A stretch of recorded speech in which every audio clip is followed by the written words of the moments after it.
दोस्तों, हमारे channel ground reality में आपका बहुत बहुत स्वागत है। आपको याद है कि इंडिया 15 अगस्त 1947 को आजाद हुआ था और उसके बाद 26 जनवरी 1950 को भारत का संविधान लागू हुआ।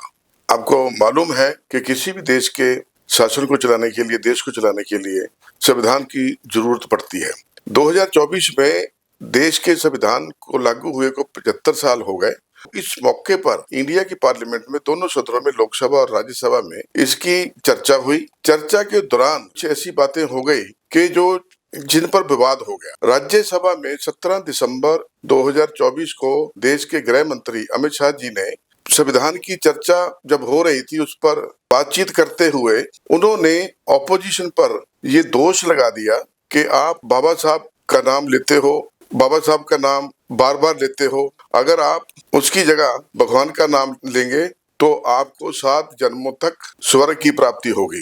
उनके इस बयान ने देश की पार्लियामेंट में और पूरे देश में एक विवाद खड़ा कर दिया, जो कि पूरे मीडिया में और पॉलिटिकल पार्टीज में और आम लोगों में बना हुआ है। वो विवाद क्या था, वो बयान क्या था, वो बयान क्यों दिया, उसकी बैकग्राउंड क्या थी, उसका मतलब क्या था, उसकी पृष्ठभूमि क्या थी, उसका इम्पैक्ट क्या हुआ, जहाँ जो संविधान की चर्चा पार्लियामेंट में होनी थी वो चर्चा क्या हुई और उसने क्या मोड़ ले लिया, उस आज हमने रिक्वेस्ट की है। हमारे एक बहुत ही वरिष्ठ रिटायर्ड अधिकारी हैं श्री पृथ्वीराज कुमार जी, जो कि इंडियन पोस्टल सर्विस 1977 बैच को बिलोंग करते हैं। हम अपने चैनल ग्राउंड रियलिटी में कुमार साहब का बहुत स्वागत करते हैं। धन्यवाद। आपने समय दिया, आपने समय निकाला।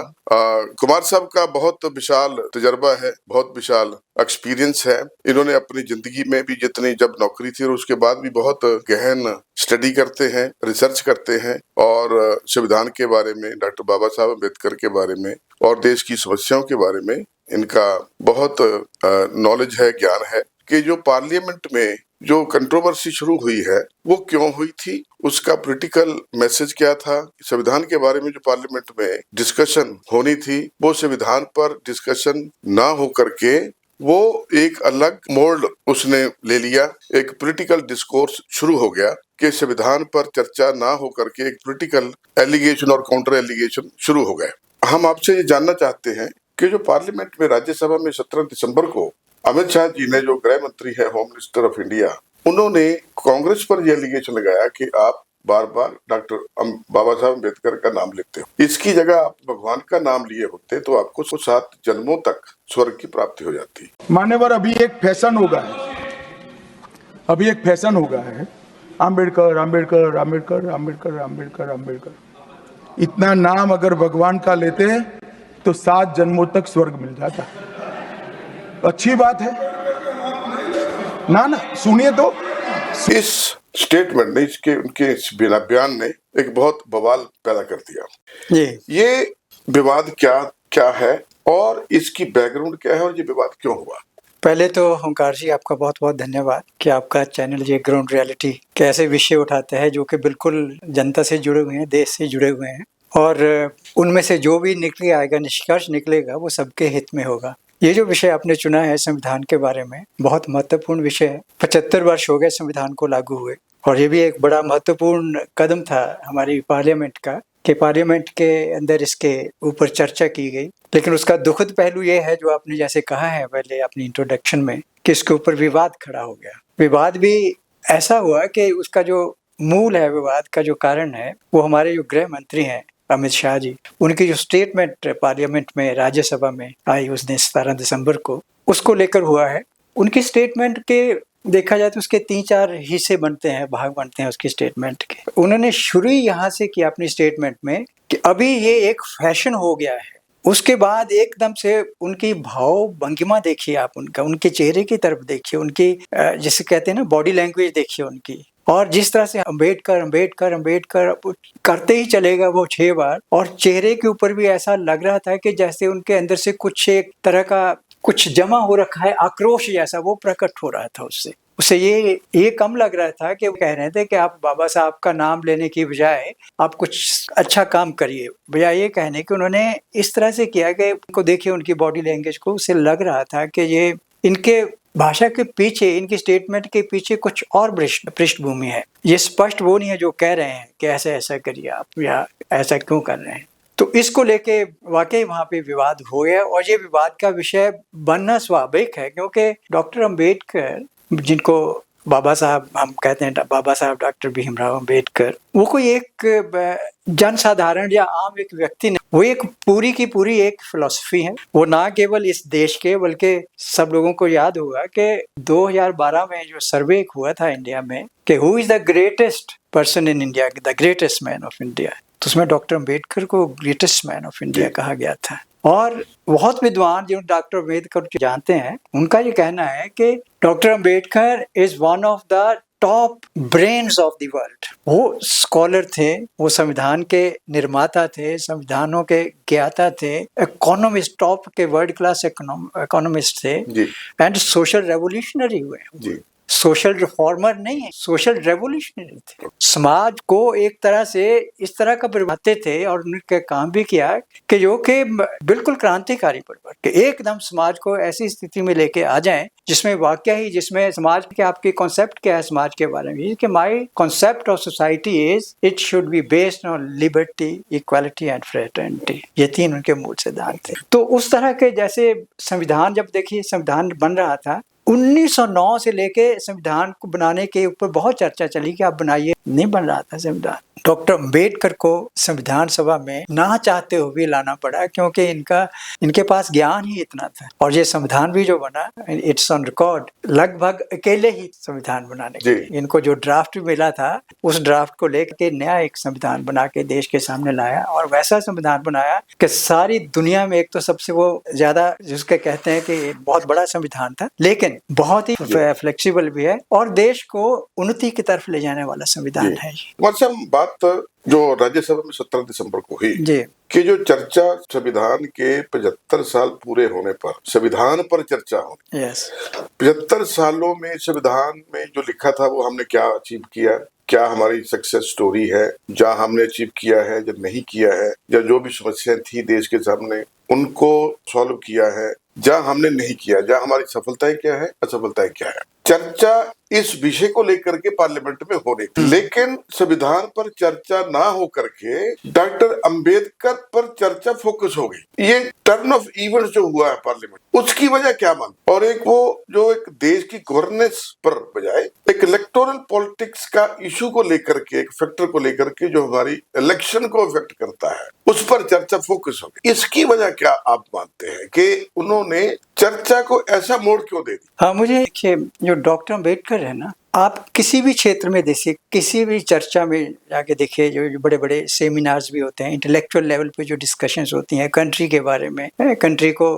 किस दिशा में आगे लेके जाना है, उसके बाद ये कहीं भी, तो डॉक्टर अम्बेडकर को कहीं भी इग्नोर कोई कर ही नहीं सकता है। वो देश के हर पहलू में, जैसे कहते हैं ना, कि उनकी छवि नजर आती है हर में, चाहे वो पॉलिटिकल है, चाहे वो आर्थिक है, चाहे वो सामाजिक है, चाहे वो कल्चरल है, उनकी छवि क्यों नजर आती है उसमें?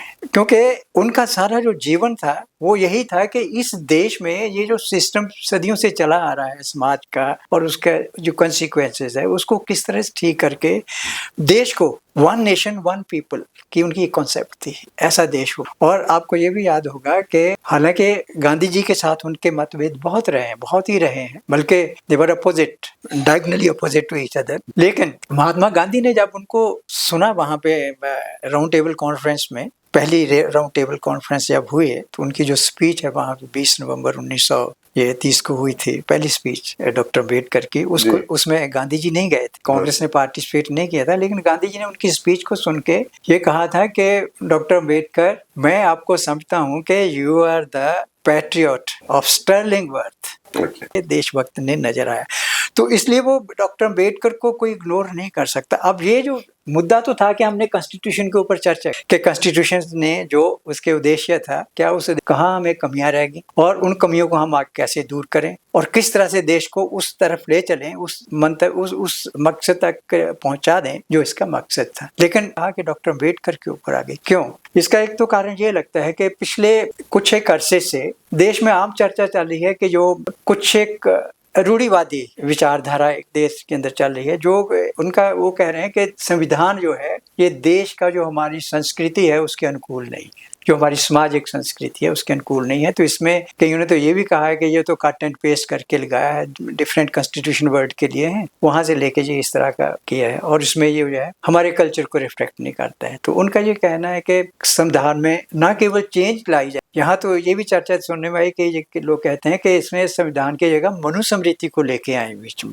अब मनुस्मृति और संविधान का कोई तालमेल बैठता ही नहीं किसी तरह से, और ये संविधान जो है ये बिल्कुल एक तरह से प्रोग्रेसिव है, फॉरवर्ड लुकिंग संविधान है, कॉन्स्टिट्यूशन है, लेकिन वो एक मानसिकता है। इस विचारधारा को लेकर देश काफी चर्चा चल रही है, काफी चर्चा चल रही है, और जगह जगह डॉक्टर अम्बेडकर का लोग नाम ले रहे हैं, और बल्कि जो डॉक्टर अम्बेडकर को जानते हैं अच्छी तरह से, जो इनके मानने वाले हैं, वो तो इनको भगवान समझते हैं, और वो तो इनको ऐसा समझते हैं कि एक ऐसा धरती के ऊपर एक ऐसा एक शख्स आ गया जिसने देश को बल्कि सही दिशा दी। हमने तो पार्लियामेंट में देखा कि इवन जो अपोजिशन वाले थे संविधान की कॉपी लेके आते हैं, डॉक्टर अम्बेडकर का नाम लेते हैं, डॉक्टर अम्बेडकर जी का। तो ऐसा लगा कि जो डॉक्टर अम्बेडकर आजकल एक ऐसी विचारधारा भी हो गई है और एक ऐसी पर्सनैलिटी हो गई है कि वो जनता का जो रुझाव है उसको वो मोड़ सकते हैं किसी भी तरफ। अगर डॉक्टर अम्बेडकर की बात करेंगे, उनको लेके, उनकी फिलॉसफी को लेके आगे चलेंगे तो जनता उनका साथ देगी, क्योंकि डॉक्टर अम्बेडकर है ही जी। अच्छा, आपने जिक्र किया कि हर देश संविधान के मुताबिक चलता है। डॉक्टर बाबा साहब अम्बेडकर ने और बाकी जितने भी लोग थे, उन्होंने बहुत कंट्रीज के बाकी जितने भी संविधान थे बाबा साहब ने और बाकी लोगों ने वो भी पढ़े, और उन्होंने जो प्रिंसिपल बेसिकली जो दिए हैं, इक्वालिटी का है, लिबर्टी का है, फ्रेटर्निटी का है, सेकुलर कंट्री का है, और जो जुडिशरी सेपरेशन ऑफ पावर का है, एक डेमोक्रेटिक कॉन्स्टिट्यूशन दिया है, एक sovereign democratic Republic and secular जो संविधान दिया है, वो एक बहुत बाकी देशों के संविधानों का जो प्रिंसिपल थे अच्छे देश को चलाने के लिए, उनका मिश्रण करके ये हमारे देश को दिया। आपने साथ में जिक्र किया कि ये कुछ लोग कहते थे कि ये मनुस्मृति के हिसाब से चलना चाहिए। मनुस्मृति को अगर हम कंपैरेटिव स्टडी करें संविधान के साथ, संविधान बात करता है, constitution talks about the equality, liberty and fraternity, लेकिन जो मनुस्मृति में जो शामिल जो प्रिंसिपल है वो बिल्कुल ही उनकी उल्ट है। वो सेकुलरिज्म की बात नहीं करते, वो एक धर्म की प्रभुसत्ता की बात करते हैं, वो इनइक्वालिटी पर बेस्ड है। अगर मैं ये कहूँ आम शब्दों में, आप सिंपल भाषा में, संविधान इक्वलिटी की बात करता है, समानता की बात करता है, लेकिन हमारा जो धर्म है, जहाँ मनुस्मृति है, वो असमानता की, इनइक्वलिटी की बात करती है। तो ये तो बिल्कुल रिवर्स एक पोजीशन बन रही है। और क्योंकि हमारे देश में बहुत धर्मों के लोग रहते हैं, बहुत जातियों के लोग रहते हैं, और इनको एक आज तक और इनको रखा हुआ है, देश चल रहा है, वो संविधान की वजह से चल रहा है। अगर हम दोबारा सदियों में जो हमारी जिंदगी थी इस देश के लोगों की, जो जिस समय ये संविधान लागू नहीं हुआ था, हमारा देश आजाद नहीं हुआ था, तो लोगों की बहुत चिंता है, ये डर है कि हमारे देश का क्या हो। जैसे बहुत सारी आवाजें उठ रही हैं कि इस देश में बहुत सारे, जैसे कि आजकल एक रूलिंग पार्टी जो आई है कि वो एक हिंदू राष्ट्र बनाना चाहती है और सब्सिडी लागू करना चाहती है। बहुत ये 2000 इनका एक नारा था कि अगर 400 सीटें अगर लोकसभा में आती हैं तो हम संविधान को बदल देंगे। एक होता है कि संविधान को बदलना, एक होता है अमेंडमेंट करना। एक अमेंडमेंट करनी और चीज है, वो तो संविधान में ही लिखा हुआ कि आप अमेंडमेंट कर सकते हो, और बहुत सारी 100 के ऊपर अमेंडमेंट्स हो चुकी हैं। अमेंडमेंट करना एक और चीज है, उसकी नेचर को बदलना, उसके स्वरूप को बदलना, उसके फोकस को बदलना कि सेकुलर संविधान की बजाय एक हिंदू राष्ट्र की सृजना करना, तो ये तो लगता है कि हम फिर दोबारा अपने पुरानी सदियों की जिंदगी में जा रहे हैं। तो इस सोच की बड़ी आलोचना हो रही है। इसी तरह आप देखेंगे कि जैसे आपने जिक्र किया कि संविधान की प्रतियां लेकर के जाते हैं फंक्शनों में, रैलीज में, अपनी और जगह जहां मीटिंग होती है, और साथ में पार्लियामेंट में भी, और लीडर ऑफ ऑपोजिशन ने साथ में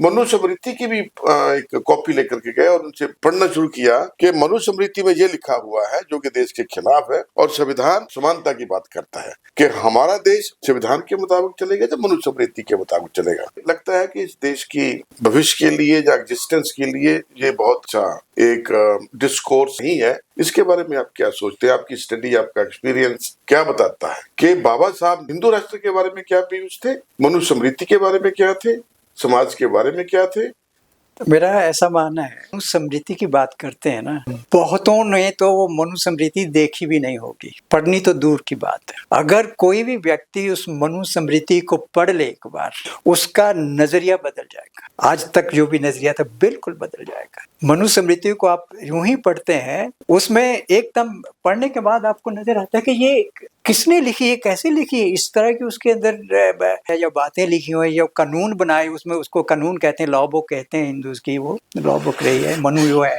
लॉ गिवर उसको बोलते हैं, वो उनका लॉ जो है मनुस्मृति में। तो उसको देखिए आप, मनुस्मृति को ध्यान से। ये Manusmriti, this is anti people, it is not pro people, it is anti women, it is not pro women, it is anti nation. Nation में होता है all the people of the nation, they are one, they are working for the promotion of the country, progress of the country, development of the country and the welfare of the people as a whole। लेकिन मनुस्मृति नहीं कहती है ये। मनुस्मृति कहती है कि ये एक वर्ग है, और उसकी जो मनुस्मृति की भी जो सोच है वो ब्राह्मणिक एक सोच है। उस वर्ग का नाम ही ब्राह्मण, और वो है कि Brahmin is the superior to everything, everyone. He is a Bhudev, he is a god of the earth, सारी भू का मालिक है, स्वामी है, बाकी सब उसके अधीन है। और यहाँ तो ये एक जो चौथा वर्ग जिसको शूद्र वर्ग का है, उतना वो ब्राह्मण के बराबर नहीं बैठ सकता है। अगर कहीं बराबर बैठने की उसने हिम्मत कर ली तो उसका you chop of his back side. ब्राह्मण जितना भी गंभीर से गंभीर सी अपराध करके आगे किसी को मार के, तो he can not be punished. ब्राह्मण का जो वध करना, ये तो किंग सोच ही नहीं सकता। इसमें मनुस्मृति में लिखा किंग को कि ब्राह्मण जो भी करेगा वो राइट है, और ब्राह्मण की डायरेक्शन से आपने चलना है।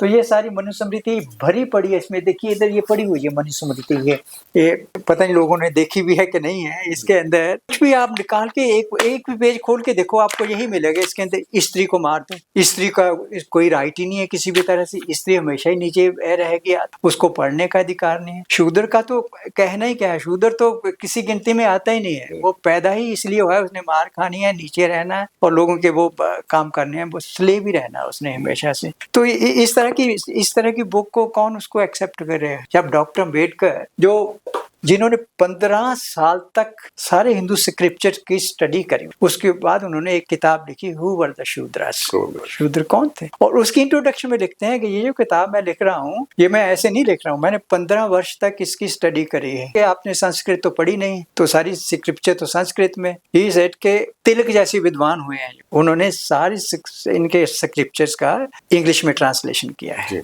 और वो इंग्लिश में ट्रांसलेशन ऑथेंटिक है, सब लोग मानते हैं, मैंने वो सब पढ़े हैं। और ठीक है, उसके जो मैं उसमें लिखा है, पढ़ा है, जो मैं कह रहा हूँ, उसको कोई चैलेंज आज तक नहीं कर सकता। तो उन्होंने इतना सारा ध्यान करने के बाद उन्होंने कहा कि ये नॉट ओनली मनुस्मृति बल्कि और स्क्रिप्चर के बारे में भी कहा था, इवन वेद के बारे में और गीता के बारे में भी कहा, दूसरे इनके जो उपनिषद हैं उनके बारे में भी कहा, और मनुस्मृति को बोला कि मनुस्मृति एक ऐसी पुस्तक है अमानवीय है, इससे घिनौना कोई भी कृत्य नहीं हो सकता दुनिया में, कोई सोच नहीं सकता है कि इस तरह से ये anti human, anti people, anti women. और डॉक्टर साहब कहते हैं जो वुमेन है वो 50% हिस्सा है इस समाज का, 50% है, प्लस शूद्र निकाल दीजिए जितने भी हैं, 80% की आबादी जो है वो तो आपने अधिकार विहीन करते, शिक्षा विहीन कर, उनको आपने बिल्कुल, स्त्री को पांव की दासी कहा जाता है। अभी भी कई जो लोग कहते हैं चरण दासी कहते हैं। अगर दलित की बात करेंगे, सबसे ज्यादा दलित तो स्त्री है हमारे समाज के अंदर। तो डॉक्टर साहब ने ये सारा देख के बोला कि नहीं, मनुस्मृति का उनका सिंबॉलिक ये था। जब इसके ऊपर चर्चा हो रही थी, कुछ लोग ब्राह्मण इंटेलेक्चुअल्स भी हैं, ऐसी बात नहीं है ब्राह्मण सारे नहीं, उन लोग सोचते हैं, सोचने वाले भी हैं। उन्होंने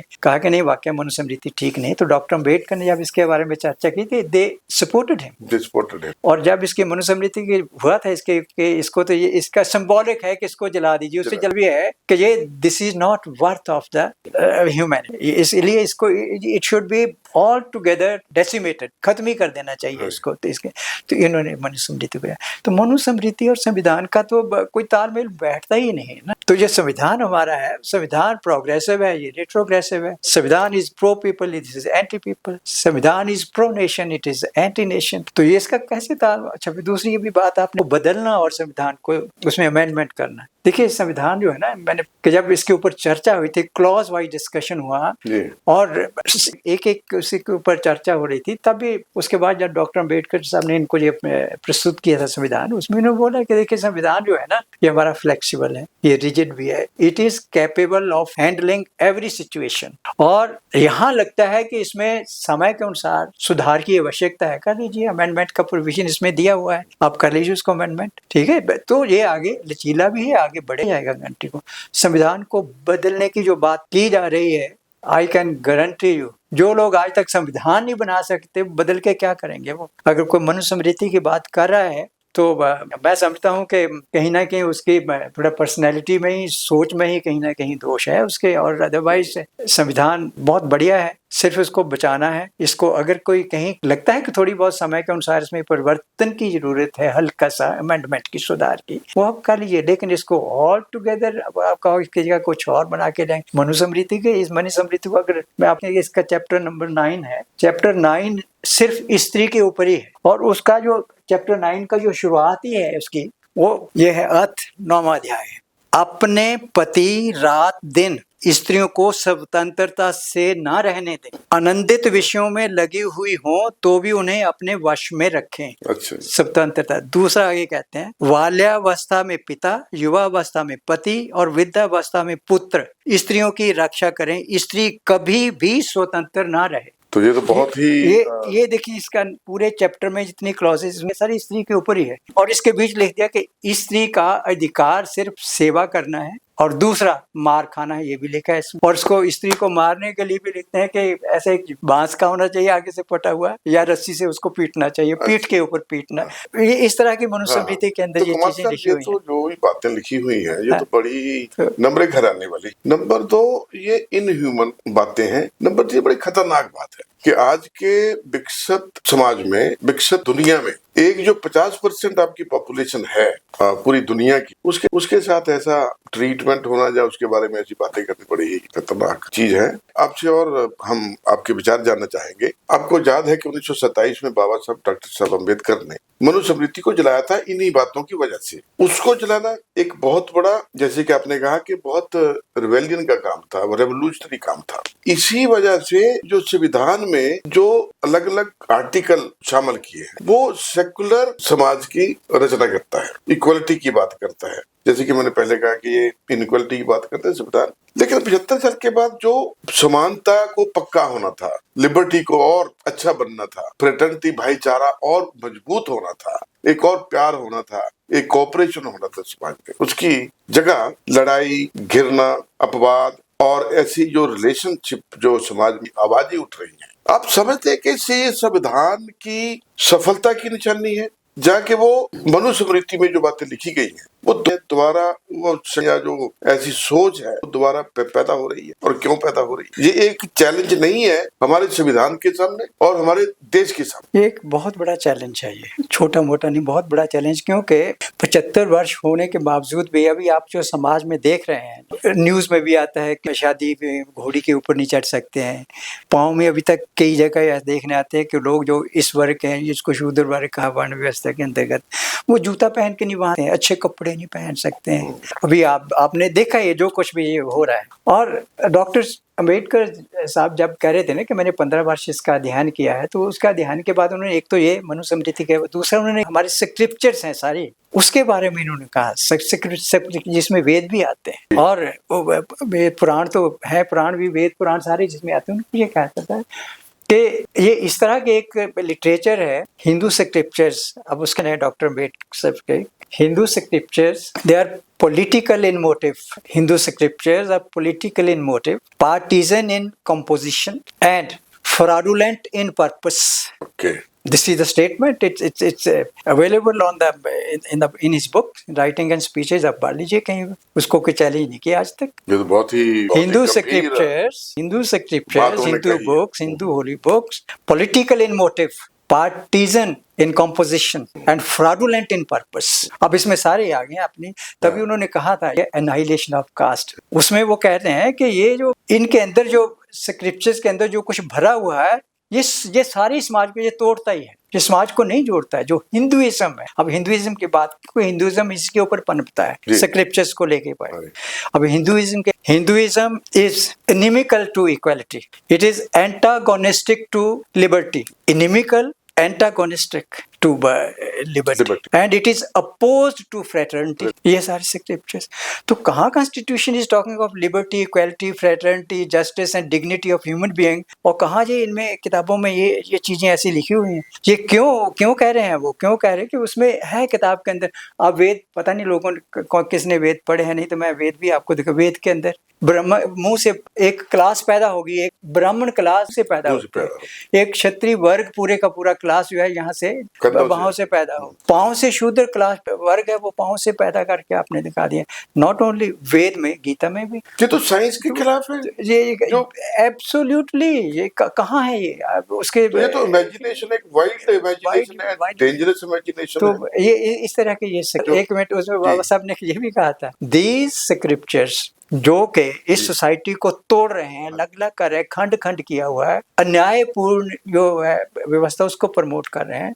दे शुड बी डायनामाइटेड, ये शब्द उन्होंने किया है, लेकिन डायनामाइटेड, द डायनामाइट ऑफ रीजन लगा के दे शुड बी डायनामाइटेड, ये लगा रहे हैं। मतलब इसको पढ़ो आप, रीजन लगाओ और मोरालिटी देखो क्या कहती है आपकी, रीजन क्या कहता है, फिर इनको उसके साथ पढ़ के आपको सुधार करने के, बल्कि इनको हटाइए, नई किताबें लिखिए, एक ही आपकी किताब होनी चाहिए सारे, इस तरह से डाल। तो ये इनका और इनका कोई तालमेल। तो कुमार साहब, जो आपने बहुत ही अच्छे ढंग से इसका एक्सप्लेन किया इस चीज को, कि जो मनुस्मृति में जो बातें लिखी गई हैं और संविधान में उनका एक दूसरे के बहुत अगेंस्ट है। आज का संविधान आज के दुनिया की जो वर्ल्ड की पैरवी करता है, जो एक अच्छे दुनिया में होना चाहिए, अच्छे देश में होना चाहिए, अच्छे समाज में होना चाहिए, तो ये तो वो उनके बिल्कुल खिलाफ है जाकर के, लेकिन इसकी फिर वो प्रौढ़ता कर रहे हैं, इसकी सपोर्ट कर रहे हैं। और जो मैं फिर जाता हूँ, जो पार्लियामेंट में राज्यसभा में अमित शाह जी ने, गृह मंत्री, होम मिनिस्टर साहब ने जो बयान दिया, जिसकी चर्चा के बारे में आज हम बैठे हैं, कि उन्होंने कहा कि आप अंबेडकर साहब का नाम लेते हो, उसकी जगह भगवान का नाम लेते हैं तो आपको 7 जन्मों तक भगवान की प्राप्ति हो जाती, स्वर्ग की प्राप्ति हो जाती।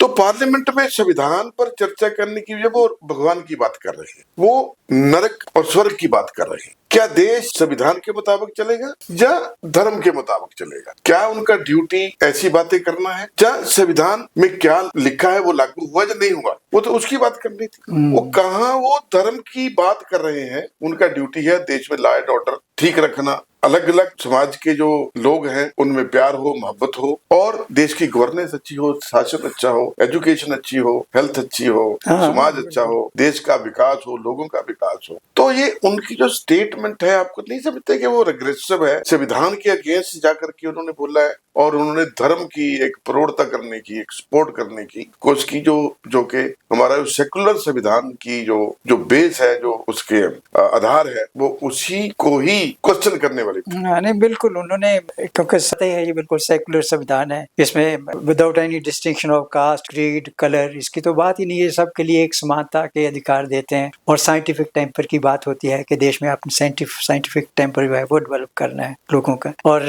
यहाँ तक इन्होंने कहा भगवान आप नाम लेते हैं, इतनी बार तो भगवान का नाम लेते, अब तो आप क्या 7 जन्मों तक आपको स्वर्ग मिल जाता है? काहे का स्वर्ग? अब इनसे पूछिए ना, जो 80-85% जो आबादी है आज तक भूखमरी के कगार पे खड़ी है, लोग जिनको आप 5-5 किलो अनाज दे रहे हो, अरे भगवान की पूजा करते करते वो तो डॉक्टर अम्बेडकर ने क्या कहा था कि उन्होंने कहा ना आपको ये कोई भगवान आज तक आपके ये शरण, अब आपको उन्होंने शरण दी भगवान ने, ना भगवान आप, ना आपके काम कोई पूजा पाठ आया, ना आपके काम कोई इनके जैसे रिचुअल्स होते हैं, फास्टिंग कर लीजिए, अब वहां तीर्थ यात्रा कर लीजिए, आपके कोई काम नहीं आया। आपके पूर्वजों ने भी ये किया है, लेकिन वो भूखे नंगे रहे, प्यासे रहे, उनके पास कुछ भी नहीं था। वही आपकी हालत है, आप स्लम्स में रह रहे हो, आपके फटे पुराने वस्त्र हैं आपके पास, शिक्षा आपके पास, कोई जमीन आपके पास, कोई नौकरी आपके, रोजगार आपके पास नहीं हो, अभी भी आप वो भिखारी की स्थिति में हो। तो ये सारा जो है, आप ये संविधान, उसमें पार्लियामेंट में कहना भगवान का, भगवान बिना भगवान क्या आता है?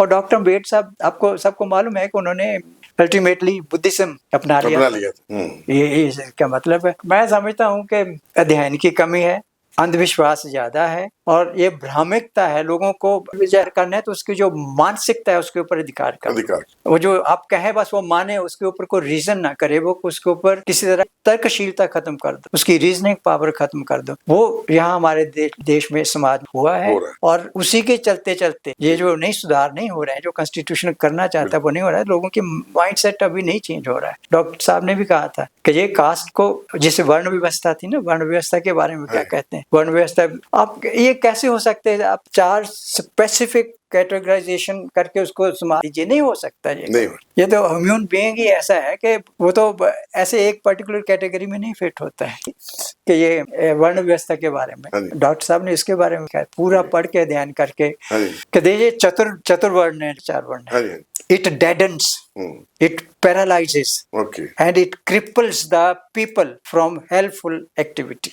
It deadens, मार देता है, it paralyzes, सुन कर देता है, and it cripples, अपंग बना देता है लोगों को, एक दूसरे की हेल्प नहीं कर पाएंगे। इसमें इस तरह की वर्ण व्यवस्था, तो इसको ये आपके दिमाग में भरी हुई है, रिलीजन के साथ जोड़ा हुआ है इसको, और उस धर्म को आप करके देखिए, उसके ऊपर बात करिए ना, धर्म से निकालो इसको, कास्टिज्म में निकालिए बाहर। अनटचेबिलिटी तो अब कह रहे हैं कि खत्म हो गई, अभी जाके देखिए कई जगह अभी भी मिलेगा आपको उसके कोई ना कोई। जो आपने जिक्र किया, मैं अम्बेडकर टाइम्स में आपने आर्टिकल लिखा, बहुत बढ़िया, वो हमने पढ़ा है, उसमें पूरी आप डिटेल में बताया है कि डॉक्टर अम्बेडकर साहब गॉड के बारे में, धर्म के बारे में, इन चीजों के बारे में, रिचुअल्स के बारे में क्या विचार, कि इस धर्म ने और ऐसे रिचुअल्स ने और फास्टिंग करते हैं, उनका कोई फायदा नहीं हुआ इस समाज को, इस लोगों को, तो उनका कोई इम्प्रूवमेंट नहीं हुई। और उसके साथ ही आपने जिक्र किया कि जो अम्बेडकर साहब के रेजिग्नेशन के बारे में बात हुई, जो गृह मंत्री साहब ने, अमित शाह ने,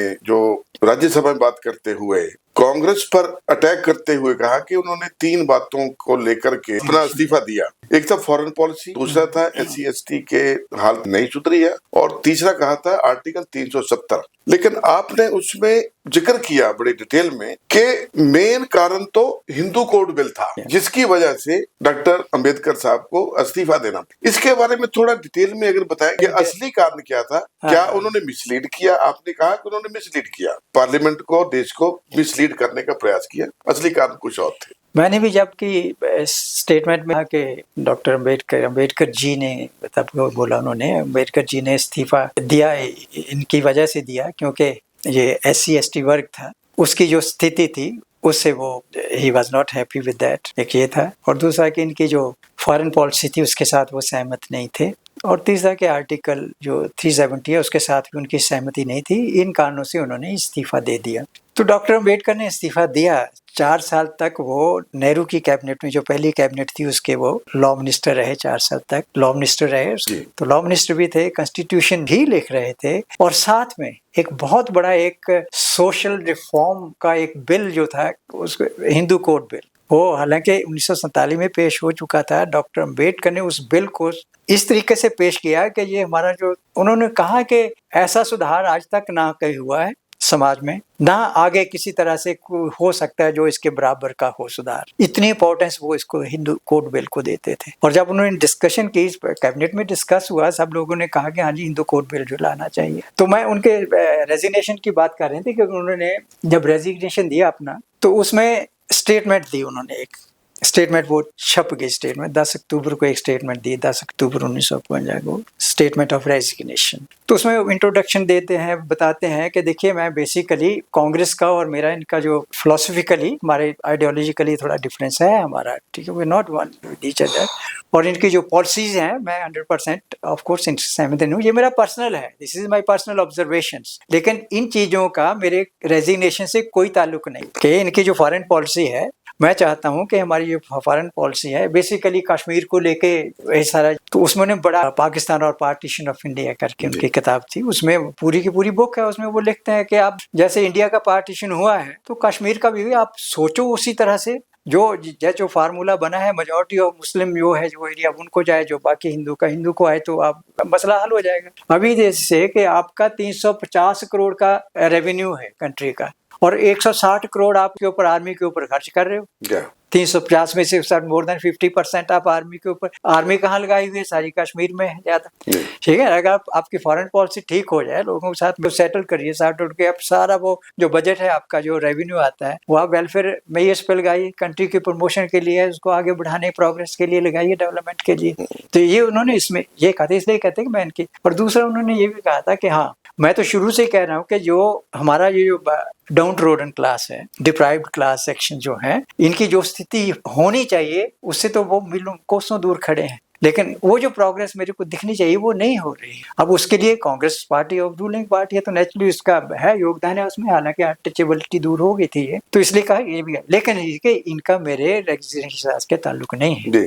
जो रेजिग्नेशन मैं दे रहा हूँ, मैं इसके लिए दे रहा हूँ, हिंदू कोड बिल के लिए। बड़ा डिटेल में उन्होंने लिखा उसकी स्टेटमेंट में, वो जो 10 अक्टूबर की स्टेटमेंट है वो अवेलेबल है, यहाँ पे कोई भी निकाल के उसको पढ़ लेगा। उसमें साफ लिखा कि this is the reason of my resignation. Delay किया, तकरीबन 4 साल का डिले किया आपने 4 साल आर्टिकल में। देखो 1947 को 11 मार्च शायद 1947 को जो बिल पेश हो गया था पार्लियामेंट में, 1 साल तो ये सिलेक्ट कमेटी को नहीं भेजा गया। क्यों?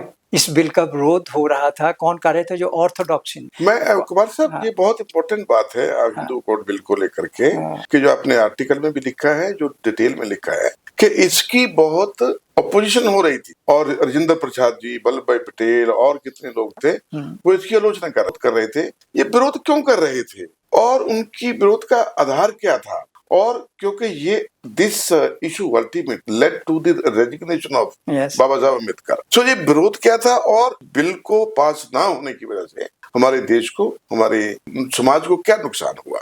अब इसमें देखिए वो माइंडसेट वाली बात आ गई। मनुस्मृति में लिखा ना, स्त्रियां जो हैं, स्त्रियों को कोई अधिकार नहीं है। इस बिल में जो हिंदू कोड बिल था, ये basically it was meant to empower the women. के पास कोई अधिकार नहीं था, उनको अधिकार देना, डाइवोर्स नहीं हो सकता था उनका, रीमैरिज उनकी नहीं हो सकती थी। ठीक है, उन्हें प्रॉपर्टी में कोई उनको अधिकार नहीं था किसी भी तरह का, अडॉप्शन में भी उनको प्रॉब्लम थी। तो ये हिंदू कोड बिल जो था बेसिकली वुमेन एम्पावरमेंट के लिए लेके आए थे, और ये समाज में जो ये विषमता है, जो आपका भेदभाव है, उसको खत्म करने के लिए ये लेके आए थे। लेकिन वो देखिए माइंडसेट ऑर्थोडॉक्स भी दिमाग के अंदर भरा हुआ है कि नहीं, स्त्री अगर आ गई यहाँ पे, तो उसमें ये एसपी मुखर्जी थे ना, एसपी बनर्जी थे, एसपी मुखर्जी थे, जो इनके कांग्रेस कैबिनेट में भी वो मिनिस्टर भी बने रहे थे, जो बाद में उनका भी ये कहना था। उन्होंने बहुत बड़ा विरोध किया इसका, और भी जो भी इस तरह के माइंडसेट वाले लोग थे, उन्होंने विरोध इसलिए किया, कहते हैं कि ये जो हमारी जो मूल संस्कृति है, जो हमारा धर्म है, ये कोड उसके खिलाफ है।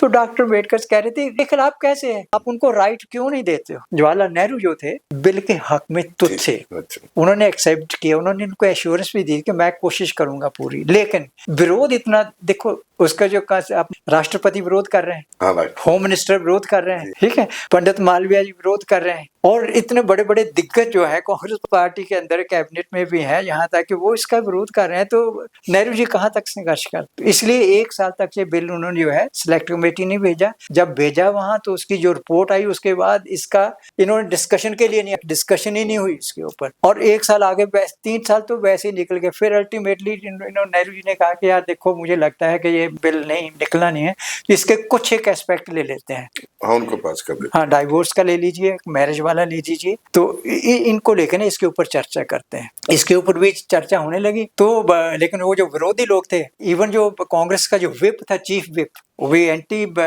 हिंदू कोड था। तो उसने क्या किया कि वहां पे लोगों को ऐसा हो रहा था, पार्लियामेंट में, लोकसभा में चर्चा हो रही थी, जो बोलने लगता तो सारा दिन बोल ही रहा है एक आदमी, फिलिबस्टर जिसको बोलते हैं, जो अमेरिका में वो करता, हिंदू कोड की बजाय कुछ ना के ऊपर वो नहीं, उसको रोकता नहीं था, भाई टाइम इज वो। तो डॉक्टर अम्बेडकर ने खुद कहा कि देखिए, एक तो ये आप लोगों ने किया, दूसरा इतना इसके लिए मैंने जान लगा दी, इस बिल के लिए मैं सुधारना चाह रहा हूँ, सारे देश को सुधारना चाहता हूँ, अपनी स्त्रियों के लिए आप सब क्यों नहीं निकले हो इससे बाहर है? और आपने देखो, मैं आपका चीफ विप, वो भी इसके अगेंस्ट चल रहा है, और मेरे को जो हेल्प आप लोगों को मिलनी चाहिए थी पार्लियामेंट से, वो नहीं मिल रही है सारी। तो एक्चुअली हो क्या, फिर जब नेहरू ने कहा कि देखो अब ऐसा करते हैं कि आगे इलेक्शन तो आने वाले हैं, तो टाइम भी थोड़ा रह गया, तो इस बिल को अब ड्रॉप ही करते हैं। तो अल्टीमेटली उन्होंने एक दिन आके बिल को जो था विदड्रॉ कर लिया। विदड्रॉ करने के बाद डॉक्टर अम्बेडकर कहते हैं I was stunned to the extent कि I had no word speak, मेरे अंदर से कोई शब्द ही नहीं निकला, मैं क्या करूं अब, सुन्न पात इसको बोलते हैं ना, ऐसा कुठाराघात हो गया कि ये क्या हो गया। तब उन्होंने बोला कि no, I can not take it on, मैं आप मुश्किल है। काम नहीं कर, फिर इसलिए इसी बेस पे उन्होंने अपनी उसने स्टेटमेंट में लिखा है कि दिस इज द रीजन, इस पे मैं इस्तीफा दे रहा हूँ। और उसमें ये भी लिखा है, कई लोग मुझसे पूछेंगे कि आपने पहले क्यों नहीं दिया, आपने इस्तीफा देना था। ही सेड के कॉन्स्टिट्यूशन तो मैं बना रहा था ना, एक वर्ग के लिए नहीं, एक पार्टी की नहीं बना रहा, मैं देश के लिए बना रहा था कॉन्स्टिट्यूशन। अगर वो बीच में रहे, और ये सुधार मैं कर रहा हूँ सारे देश के लिए कर रहा हूँ, सारी स्त्री। और ये लोग ऑर्थोडॉक्स अभी माइंड सेट लेके बैठे हुए हैं, तो इनके अपने तरीके से दिखा, तो ये देख उन्होंने ये किया था। पहले इसलिए नहीं मैं दे पाया क्योंकि I was doing more important job for the country, for the nation as a whole, to make the country as one, a nation of one people. मैं उसके लिए संघर्ष कर रहा था, इसलिए नहीं किया। तो मतलब 2-3 बातें इसमें निकल रही हैं। नंबर 1 तो बात ये निकल रही है कि जो उस समय के लीडर थे वो स्टेट्समैन, एक होता है स्टेट्समैन, एक होता है पॉलिटिशियन। तो उन्होंने स्टेट्समैन का जो रोल होता है कि अपने देश को सुधारना है, अपने देश की जो कंडीशन है उसको सुधारना है, और खास करके औरतों के बारे में जो बिल था उसकी उन्होंने विरोधता की। नंबर 2 जो इम्पोर्टेंट बात ये हो रही कि पार्लियामेंट्री सिस्टम ऑफ गवर्नमेंट में एक कलेक्टिव रिस्पॉन्सिबिलिटी होती है। तो ये कलेक्टिव रिस्पॉन्सिबिलिटी का जो कॉन्सेप्ट था कैबिनेट का, उस पर ये अटैक नहीं था। बिल्कुल। नंबर 3 अगर गवर्नमेंट का बिल ही खुद विड्रॉ हो जाता है तो ये मॉरल एंड पॉलिटिकल नुकसान नहीं है या लॉस नहीं है। हाँ बिल्कुल, आप ठीक कह रहे थे ना, गवर्नमेंट बिल लेके आ रही है, गवर्नमेंट ही उसके ऊपर उसको विड्रॉ कर रही है, गवर्नमेंट ही उसका विरोध भी कर रही है, तो ये तो सेल्फ कॉन्ट्राडिक्टरी हो गया। आप क्या करना, क्या चाहते हो, आप क्या दिखाना चाहते हो, ये आप जो कह रहे हो ये बात बिल्कुल ठीक है। ये और साथ में एक और फैक्टर के जो अमित शाह जी ने राज्यसभा में 17 दिसंबर को कहा कि बाकी कारण हो सकते, लेकिन मेन कारण तो था कि हिंदू कोड बिल पास ना होना उनके रेजिग्नेशन की वजह बना। तो this means that Amit Shah, Home Minister of the country, tried to mislead the parliament and the people of the country at large. बिल्कुल, इस चीज को तो जो मेन रीजन था, आधार था इसका रेजिग्नेशन का, वो उसको तो छोड़ ही गए वो। और जो आर्टिकल 370 की बात कर रहे हैं, there is no mention of article 370 at all in the resignation, statement of resignation उसमें नहीं है बिल्कुल। और 370 तो कोई दूर से भी उसका नाता नहीं इनके रेजिग्नेशन के साथ। सेकुलरिज्म की बात कर रहे थे कि हमारा देश सेकुलर है, सेकुलर कंट्री है। सेकुलरिज्म की बहुत सारी इंपॉर्टेंट धाराएं जो आर्टिकल्स है वो संविधान में लिखे हुए हैं। लेकिन आप प्रैक्टिकल पॉलिटिक्स की बात करें, क्योंकि हमारी आजकल की जो पॉलिटिकल पार्टीज हैं जहां इलेक्टोरल पॉलिटिक्स है, वो एक इमीडिएट गेन चाहती है। वो देश के बारे में शायद उनको इतना परवाह नहीं है, जहां देश के लोगों के बारे में परवाह नहीं है। आपको शायद याद है 20% तकरीबन हमारी जनता एक खास तबके को बिलोंग करती है, मुस्लिम कम्युनिटी को बिलोंग करती है। और यूपी के जो इलेक्शन हुए बड़ा ही ओपनली क्लियर तरीके से 80-20 का जिक्र हुआ कि 80% लोग हमारे पास है, तो 20% लोग जो मुस्लिम है ना, हमको ना भी अगर वोट करें फर्क नहीं पड़ता। तो ये तो मनुस्मृति वाली सोच फिर तो दोबारा आ रही है। प्लस आपको 2-3 जो 14 के इलेक्शन हुए, 2014 के हुए, 2019 के हुए, 2024 के हुए। अब तो बीजेपी ने पार्लियामेंट्री इलेक्शन में और स्टेट असेंबलीज में 20% जो मुस्लिम आबादी है हमारे हिंदुस्तान की, एक इम्पोर्टेंट पार्ट जो है इंडिया का है, देश का है, को इन्होंने इलेक्टोरल पॉलिटिक्स में पार्टिसिपेट करना ही बंद कर दिया है। क्या ये खतरे की घंटी नहीं है देश के लिए?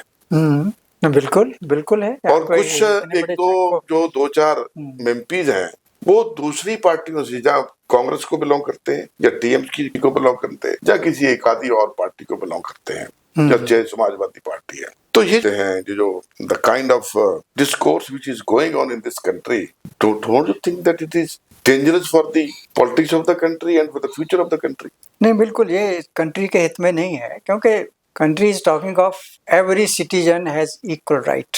सब लोग बराबर हैं कॉन्स्टिट्यूशन के हिसाब से, इसमें किसी तरह का कोई डिस्क्रिमिनेशन कॉन्स्टिट्यूशन नहीं करता है on the basis of caste, colour and creed. लेकिन ये इस तरह की एक जो जब भी इलेक्शंस आते हैं, कुछ ना कुछ इस तरह की बातें आती हैं, जैसे आपने कहा है कि हिंदू मुस्लिम कभी ये हो गया, और मुस्लिम का यूपी वाला आप देख लीजिए क्या हाल है। तो ये इंडिया का जो पार्टीशन हुआ था, क्यों हुआ था? हिंदू मुस्लिम को लेकर, हिंदू मुस्लिम को लेकर ये पार्टीशन हुआ था, रह गए। उनका कोई लेना देना नहीं है उनसे पाकिस्तान के साथ, ठीक है, वो they are the citizens of this country. तो उस समय भी ये हुआ था कि वो पार्टीशन इसलिए हुआ था, उनको ये डर था कि जो हिंदू जो मेजॉरिटेरियनिज्म आ जाएगा ना, तो वो इनको जो मुस्लिम है उसके ऊपर ये हावी होगा, इनको ये पनपने नहीं देगा। ये यही कारण हुआ था। और उसी में डॉक्टर अम्बेडकर ने भी 25 नवंबर की जो स्पीच थी 1949 वाली, उसमें भी कि ये जो मेजॉरिटेरियनिज्म है ना, इसको कहीं आप अगर लैंडस्लाइड में लेके आ गए कि बहुत ऐसे कह रहे हैं कि इतनी बड़ी भारी मेजॉरिटी हो गई, तो that's will be the biggest danger to the democracy in the country and to the rights of the people. ये नहीं, ये होगा नहीं, ये होना नहीं चाहिए। इसी बात की तो चर्चा हुई थी, अगर कहते कि हम 400 सीटें अगर आ गई तो हम हिंदू राष्ट्र हो जाएगा, जल संविधान को बदल देंगे। तो ऐसा नहीं है, मैं आपको बताता हूँ कि ऐसा होना संभव नहीं है। अब लोगों में जागृति आ गई है, सारा समाज जो है जागृत हो गया है। वो ठीक है, अभी पॉवर्टी जो है वो है, लेकिन अभी लोगों में जागृति आ रही है, तो इस तरह का होगा नहीं। अब देखा ना 400 का नारा लगा रहे थे, जो भी आपने देखा हाल क्या हुआ है। एक दो बातें और इसमें आ रही है सामने, जो है कि हम तो एलिगेशन लगाते थे अंग्रेजों पर, अंग्रेजों ने डिवाइड एंड रूल की पॉलिसी अपनाई। देखो इतना 75 साल हो गए, 75 साल से भी 3 साल और हो गए देश की आजादी को, देश को आजाद हुए। अंग्रेज डिवाइड एंड रूल की पॉलिसी करते थे, और आज की सत्ता, आज की जो रूलिंग पार्टी है, आज का जो शासन है, वो भी तो डिवाइड एंड रूल की बात कर रहे हैं। समाज के अलग अलग वर्गों को बांट रहे हैं। तो उनमें अंग्रेजों में और फिर हमारे लोगों में क्या अंतर रहा? ये पॉलिटिक्स जो है ना, अब देखिए पॉलिटिक्स के ऊपर एक बड़े बड़े विद्वान लोग हैं जिन्होंने इसके ऊपर स्टेटमेंट्स दे रखी है ना। अंग्रेजों ने डिवाइड एंड रूल की अपनी पावर अपने हाथ में रखी। अब यहाँ भी it's a question of power only. जो पॉलिटिक्स है गेम ऑफ पावर, पावर लेनी है जिस भी तरीके से मिलती है। जैसे कहते हैं ना, everything is fair in love and war, here everything is fair in politics. जिसको बोलते हैं कि देश बड़ा है, जहाँ पॉलिटिकल पार्टी बड़ी है, जहाँ लोगों के इंटरेस्ट बड़े हैं, या देश की जनता बड़ी है, या देश का ऑब्जेक्टिव बड़ा है, बिल्कुल, तो कौन बड़ा है? तो बिल्कुल कंट्री सर्वोपरि, कंट्री का इंटरेस्ट, और लोगों के कंट्री क्या लोगों के इंटरेस्ट सर्वोपरि है। पार्टी कोई नहीं है। तो संविधान तो पूरे देश की बात करता है, तो देश के लोगों की बात करता है, देश के एक हिस्से की बात नहीं करता, एक वर्ग की बात करता है। वो तो सारे देश की खुशहाली की बात, देश के लोगों की बात करता है। तो वो मुझे डॉक्टर अम्बेडकर के फिर वही बातें मुझे स्पीच में दे रखी हैं, उसने 25 नवंबर वाली स्पीच में, 25 नवंबर 1949 वाली, कि आने वाली जो सरकारें हैं जिनके हाथ में ये देश की सत्ता होगी, वो इस चीज से सावधान रहें, ध्यान रखें इस चीज का कि जिन लोगों के साथ न्याय होता रहा है, जो लोग आज तक पीड़ित रहे हैं, दलित रहे हैं, भेदभाव हुआ है, डिस्क्रिमिनेशन होता रहा है के अगेंस्ट आज तक, उसको जितना जल्दी हो सके आप खत्म कर दिए भेदभाव को, इनके साथ न्याय वाली व्यवस्था को खत्म करिए, कॉन्स्टिट्यूशन को जल्दी से लागू करो और इनको सुधार करके ऊपर लेके आओ। अगर आप ऐसा नहीं करेंगे, इनके अंदर वो जो एक ज्वाला धधक रही है कि हम क्यों नहीं शासक बन सकते, हम क्यों नहीं देश को चला सकते, हो जब इनके अंदर की वो जो ज्वाला धधक कहीं बाहर आ गई एकदम, उन्हें बड़ा के the independence of the country may be in your party, the freedom of the country may be in your party, और ऐसी जाएगी लेने इस तरह के। और वो सच हो रहा है, जिस तरह से देश के अंदर आप देखते जगह जगह अभी किसान बैठे हुए हैं, इतने साल, 1 साल हो गए। बात क्या है भाई, आप क्यों नहीं सुन रहे उनको? सुन तो लो। MSP रास्ते बंद किए हुए हैं, रास्ते बंद किए हुए हैं, आप बैठे हो। उनको मणिपुर में क्या हुआ सब लोग देख ही रहे हैं। सब लोगों की ये बातें ऐसे हैं। ऐसा क्या हो गया है? They are the people of this nation, इसी कंट्री के लोग हैं भाई। आपको कॉन्स्टिट्यूशन ने राइट दे रखे, कॉन्स्टिट्यूशन के राइट्स दो उनको, और उनको आगे लेके आओ जैसे भी हैं। आप यहाँ पे वो हिंदू मुस्लिम डिवाइड कर रहे हो, आप इस तरह से इनके भी डिस्क्रिमिनेशन को बढ़ा रहे हो। मतलब एक लास्ट प्रश्न हम पूछेंगे जो कि बहुत हमारी पॉलिटिक्स को, हमारे देश को प्रभावित करता है। इलेक्शन, हम बार बार उसकी बात हो रही है, at the cost of repetition ही बना आज के देश का संविधान सेकुलर है, देश में अलग अलग धर्मों की जातियों के लोग रहते हैं, उसके बावजूद भी धर्म का रोल हमारी इलेक्शन में, हमारी गवर्नेंस में बहुत मुखर तौर पर हो रहा है। और इलेक्शन कमीशन की मॉडल कोड ऑफ कंडक्ट के इशू होने के बावजूद भी धर्म का मिसयूज पॉलिटिकल पर्पस के लिए हो रहा है। और एक तो पॉलिटिकल पार्टी का आधार ही धर्म है, जो आजकल की रूलिंग क्लास है। तो इससे ये नहीं लगता कि हम संविधान के मुताबिक काम नहीं कर रहे। नंबर 2, हमारा इवन इलेक्शन कमीशन उसको रोकने में असफल है। और तीसरा, ये तो हमारे समाज में, हमारे देश की गवर्नेंस में एक बहुत बड़ी बाधा है, और आने वाले समय के लिए ये इसका बहुत बड़ा नुकसान होएगा देश के लिए। हाँ, ये एक आप जो देख रहे हो, सारी दुनिया देख रही है, हर रोज मीडिया पे भी आ रहा है, सोशल मीडिया पे भी है, सब कुछ हो रहा है। संविधान की जो स्पिरिट है बिल्कुल उसके अनुरूप जो है काम तो नहीं हो। ठीक है, वही कारण है कि जो अभी भी देश की जो आप देख रहे हैं वो बनी हुई है धर्मनिरपेक्ष। देखो, हालांकि एक शब्द स्पेसिफिकली कॉन्स्टिट्यूशन की जो प्रीएम्बल है उसमें जोड़ दिया गया सेकुलर। लोगों को शायद याद नहीं होगा कि ये जब ऐड नहीं किया गया था शब्द सेकुलर और सोशलिस्ट, वो जो 46th अमेंडमेंट थी शायद उसमें 42nd अमेंडमेंट में हुआ था, ये ऐड हुआ था। इसके ऊपर चर्चा बड़ी हुई थी संविधान सभा में भी, जब कि इसमें ये इनको जोड़ा जाए, इसमें सेकुलर किसी ने कहा था इसमें जोड़ दीजिए एक शब्द सोशलिस्ट। तो डॉक्टर अम्बेडकर ने कहा था आप बात करो, आप कॉन्स्टिट्यूशन को पढ़ो तो सही, जो बिल्कुल सीधा directives and see the spirit of the constitution और इनके फंडामेंटल राइट्स देखिए, दूसरे देखिए, ये सारे talks of secularism, it talks of socialism. तो इन वर्ड्स की यहाँ लाने की जरूरत नहीं है स्पेसिफिकली, चलिए फिर भी वो स्पेसिफिकली आ गया, इसलिए so that it is very clear to everybody कि वी आर सेकुलर। और ये धर्म जो है ये पर्सनल मामला है, ये स्टेट का मामला नहीं है, गवर्नमेंट का इसमें दखलंदाजी वाली बात नहीं चाहिए। तो अपना अपना धर्म है जो मानते जाइए, कोई बात नहीं है, उसमें कोई दिक्कत नहीं है, लेकिन there will be no direct intervention of the state in the religious affairs. और यहाँ जो आप देख रहे हैं, आपने जैसे बताया ही है कि क्या हो रहा है, क्यों क्या नहीं हो रहा है, तो नेचुरली जो संविधान के उसकी जो स्पिरिट है उसके अनुरूप तो ये चीजें नहीं है। तो ये एक इन द लॉन्ग रन भी कहते हैं, in the short term, in the short run also it's not in the overall interest of the country कि इस तरह की ये रखना है, इसको स्पिरिट के अगेंस्ट जो जाना है, it's not in the interest of the country. एक ये बात तो है ही। तो इसके वो भी बात कह रहे हैं डॉक्टर अम्बेडकर की, क्योंकि कॉन्स्टिट्यूशन की बात हो रही है, डॉक्टर अम्बेडकर ही होनी है the father of the constitution, उनको भी कहती थी इसे कि यस धर्म होना चाहिए, लेकिन मेरा जो धर्म की कॉन्सेप्ट है, मेरे धर्म की कॉन्सेप्ट ये है, the religion should be meant equally for everybody, everyone, सबकी हैप्पीनेस, सबकी जॉय, सबकी प्रॉस्पेरिटी जो देगा वो रिलीजन है, वो ही रिलीजन है मेरे हिसाब में। मैं रिलीजन में गॉड की कॉन्सेप्ट को नहीं मानता हूँ, कोई गॉड नहीं है। गॉड अगर है तो आपके अंदर ही है, स्पिरिट आपके अंदर है। गॉड सबको लिए इक्वलिटी की बात कहे तो गॉड आपके अंदर बैठा हुआ, आप उसको देख लीजिए। और दूसरा ये कहा था कि उन्होंने कहा कि मेरे 3 गुरु हैं, बाबा साहब ने कहा मेरे पहले गुरु हैं गौतम बुद्धा ने बोले। और ये जो concept of liberty, equality and fraternity है, ये कहे कि I have borrowed it from Buddha, ये उनकी concept, it's not from the French revolution 1789 वाला जो था ना फ्रेंच का, उसका नहीं है, कहते वहां से नहीं लिया मैंने, ये बुद्धा की फिलॉसफी से लिया है। और मेरे दूसरे जो गुरु हैं वो है कबीर जी, संत कबीर जी। अब कबीर जी की फिलॉसफी पढ़ के देखिए आप। और तीसरे जो मेरे गुरु हैं वो ज्योतिबा फुले, जिन्होंने राइट टू एजुकेशन स्त्री के लिए क्या कुछ नहीं किया उन्होंने, और ये सारा कहती हैं। फिर उसके बाद के लोग देखो देवता, मैं नहीं मानता हूँ देवताओं को, लेकिन मेरे 3 देवता हैं मैं जिनको मानता हूँ। मेरा पहला देवता जो है विच आई वर्शिप इज एजुकेशन, विद्या। पहला मेरा देवता है विद्या, विद्या is my first dt.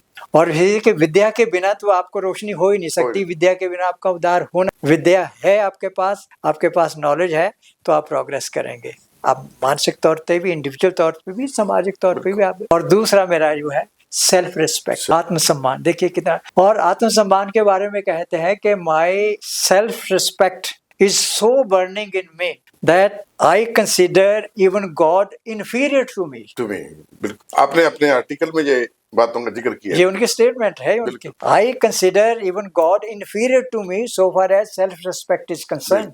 This is self, and see the people self-respect हमारी कहाँ है। और तीसरा कैरेक्टर, शील। वो लिखते हैं कि throughout my career, right from the beginning till this day I am writing, मैंने कभी भी किसी से भी जो करप्शन नाम या ब्राइब नाम की चीज है उसकी तरफ मेरा कभी देखा ही नहीं मैंने। और देखिए जब उनका वो हुआ उसके बाद बैंक अकाउंट देखा तो उसमें 0 था, बैलेंस कुछ भी नहीं था उनके पास। और वो ये भी कहते थे, लोगों को कहते थे आप ये पॉलिटिकल पावर आप ले रहे हो, करप्शन इतनी बड़ी, वो करप्शन जो है ये आपको कोर्ट की तरह लग गई है।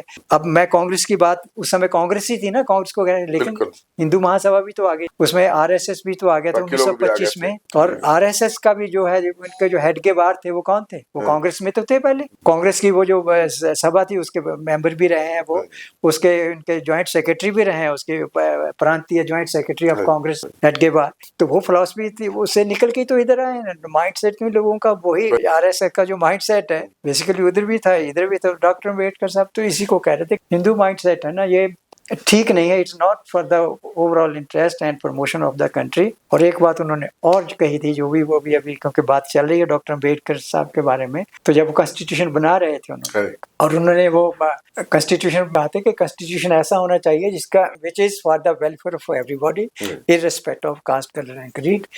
लेकिन उसके लिए ये भी कह रहे थे कि तो बुद्ध की फिलॉसफी और दूसरा गुरु नानक जी का जो उनके जो एनाइलेशन ऑफ कास्ट है उसमें लिखा था कि ये जो हिंदू रिफॉर्मिस्ट हैं, जो रिफॉर्म करने वाले हैं, उनको they have to do what Buddha and Nanak has done. Buddha annihilated caste, Nanak in his philosophy there is no caste at all. जात जन्म नहीं पूछिए, सच कर लेहु बताए, सा जात सा पात है जे है कर्म कमाए।